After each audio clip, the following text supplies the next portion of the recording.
Calling all detectives. Where there's a will, there's a way. But I once had a case of a will that pointed the wrong way. That is the situation on this page from my casebook. The casebook of Jerry Browning, private detective.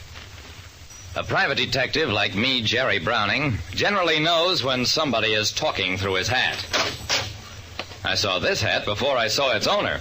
It was an antique derby thrust by a shaking hand through my opened office door.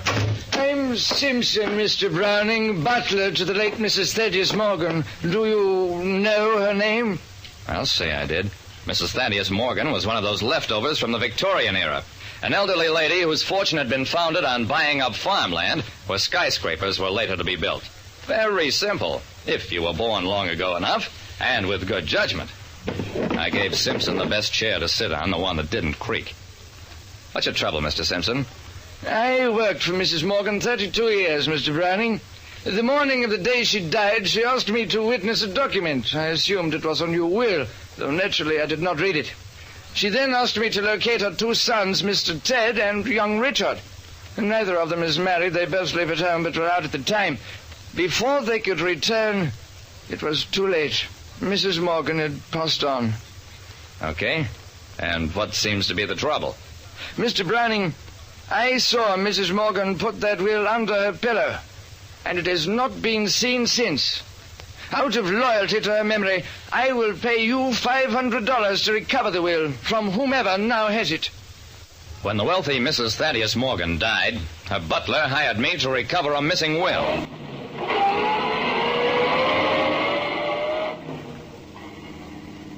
Driving back to the Morgan home with Simpson, I asked a few questions. In whose favor was the new will drawn? I'm sorry, sir, I didn't read it. What about the old will? In whose favor was that one? Except for some charities and gifts to our servants, everything was evenly divided between our two sons, Ted and Richard. However, Mr. Ted has been, well, in some escapades. Mrs. Morgan quite recently threatened to cut him out of her will.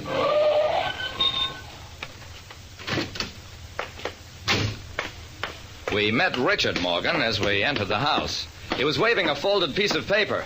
Look, Simpson, Mother's new will. I found it in the trash barrel. It must have fallen from a pillow into the wastebasket. I introduced myself, took the will, and glanced over it. It was handwritten in an angular, spidery scrawl and bore the names of Simpson and Mrs. Morgan's nurse as witnesses. I turned to Richard. Have you read the terms of this will? Richard made a wry face. Yes, I read it. I'm left $10,000. The balance goes to my brother, Ted.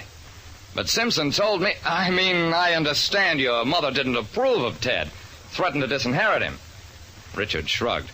I guess that was just her way of keeping him in line. Simpson gulped, looked at me unhappily. I gave him the will. Mr. Simpson, since the will has been recovered, you obviously don't need my services, and you don't owe me anything. Bye, Mr. Morgan. That should have been the end. Actually, it was only the beginning. An hour later, Simpson called me back. He was practically incoherent with excitement. Mr. Browning, that will, it's a forgery. My signature was forged, so is Mrs. Morgan's and the nurse's. I want you to find out who did it. Please come here at once.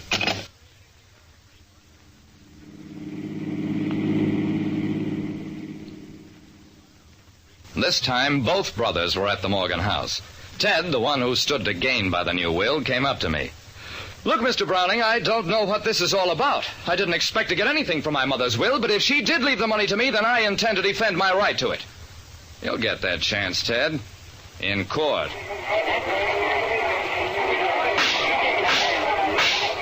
George Barry was the lawyer Richard Morgan hired to prove the will a forgery. And in court... Mr. Simpson, I ask you to look at this document bearing your signature. Is this, in fact, your signature? It is not. That is a forgery.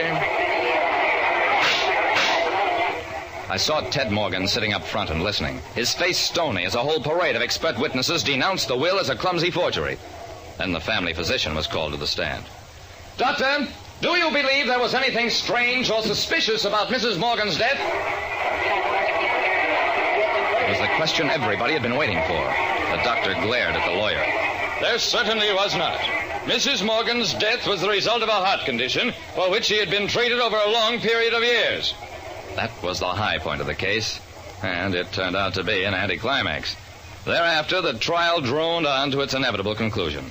The new will was declared invalid, and the old will, the one that divided the estate equally between both brothers, was reinstated. But as the judge handed down his decision, the court takes cognizance of the fact that a forged will cannot exist without a forger, and recommends to the district attorney that appropriate action be taken. This court is adjourned. I was right behind Ted Morgan as he walked alone and defeated out of the courtroom. And in the corridor... Mr. Morgan, I have here a warrant for your arrest and a charge of forgery. Yeah? My job was finished. I'd earned my money. But I wasn't happy. Ted Morgan had never impressed me as a fool. Yet only a fool could have hoped to get away with such a forgery. One that involved a completely handwritten document and the signatures of two other people. The more I thought about it, the less sense it made. And later that afternoon, at the bank where Mrs. Morgan had kept her checking account... Mr. Browning, during the last year of Mrs. Morgan's illness, 4 checks with her signature forged came to the bank. I personally showed Mrs. Morgan the checks, and she instructed me to honor them, and to take no action whatever. Naturally, I respected her wishes. I see. Thank you very much. I found Richard Morgan in his room at home. What I was looking for was on the walls. A group of watercolor paintings signed with his name. Richard, you forged that will in your brother's favor.